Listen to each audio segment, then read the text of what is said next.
Welcome students.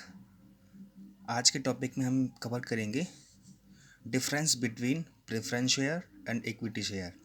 Hindi में इसको कहें कि पूर्व अधिकार और समतांश में अंतर, कि इन दोनों के बीच में अंतर क्या होता है।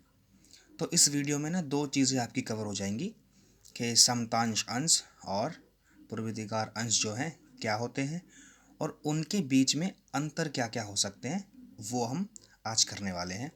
तो टेंशन लेने वाले बिल्कुल भी बात नहीं है, सब कुछ समझ में आएगा। तो चलिए स्टार्ट करते हैं।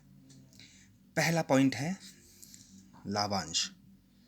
लाभांश का मतलब क्या होता है कि जब शेयर होल्डर यानी अंशधारी किसी भी कंपनी के शेयर्स खरीदते हैं तो उनको बदले में लाभांश दिया जाता है। लाभांश का मतलब कि सिंपल प्रॉफिट होता है एक, जो अंशधारियों को मिलता है। ठीक है, तो जो पूर्व अधिकार अंश जो होते हैं उनको लाभांश पहले मिलता है समतांश अंशधारियों से। तो इसमें लिख सकते हैं आप कि इन अंशधारियों को लाभांश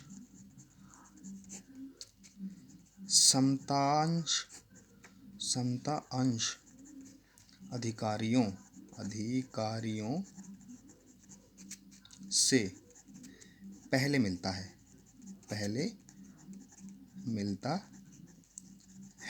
ठीक है, और इनको बाद में मिलता है। तो यहाँ लिख सकते हो इन अंशधारियों को लाभांश पूर्व अधिकार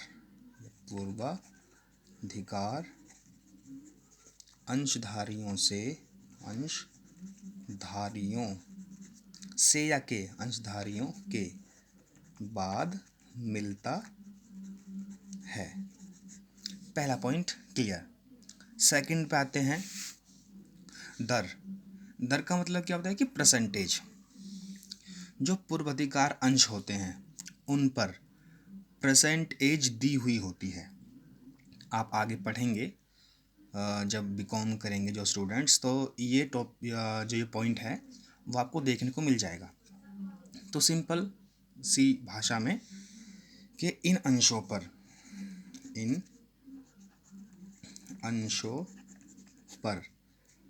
दर दी हुई होती है या फिर दर दी हुई होती है। इन पर कोई परसेंटेज नहीं होती, मतलब दर नहीं होती। इन अंशों पर दर नहीं होती। बात क्लियर। थर्ड पॉइंट है भुगतान। जो हमारे पूर्व अधिकार अंश होते हैं उनका भुगतान भविष्य में किया जाता है, और जो हमारे समतांश अंश होते हैं उनका भुगतान भविष्य में नहीं होता। तो बस लिख देंगे इन अंशों का भुगतान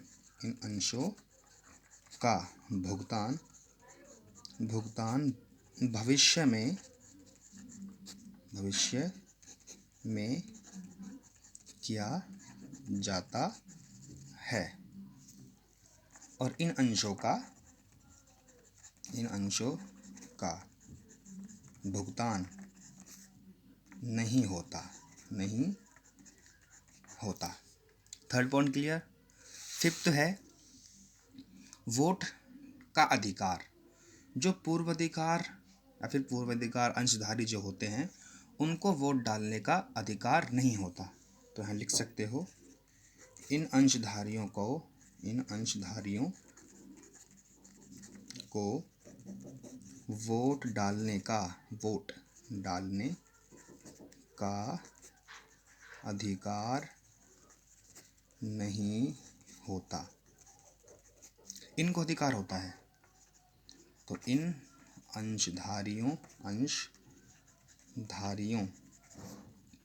को वोट डालने का अधिकार होता है। ठीक है।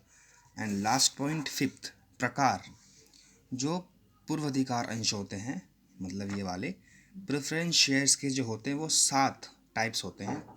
तो यहाँ लिख सकते हो यह अंश या फिर ये अंश 7 प्रकार के होते हैं और जो समतांश होते हैं उनका कोई प्रकार नहीं होता, मतलब इक्विटी शेयर्स के कोई टाइप्स नहीं होते। तो यहाँ लिख सकते हो इन अंशों के कोई प्रकार नहीं होते। तो 5 पॉइंट मेरे हिसाब से बहुत हैं। तो बस ये 5 पॉइंट आपने नोट कर लेने हैं और आपके एग्ज़ाम में काम आएंगे। तो अगर वीडियो अच्छी लगी हो तो लाइक कर देना और चैनल को सब्सक्राइब कर देना। मैं ऐसे ही टॉपिक्स बिल्कुल आसान भाषा में लाता रहूँगा और आपको समझाने की कोशिश करता रहूँगा। Thank you so much for watching this video.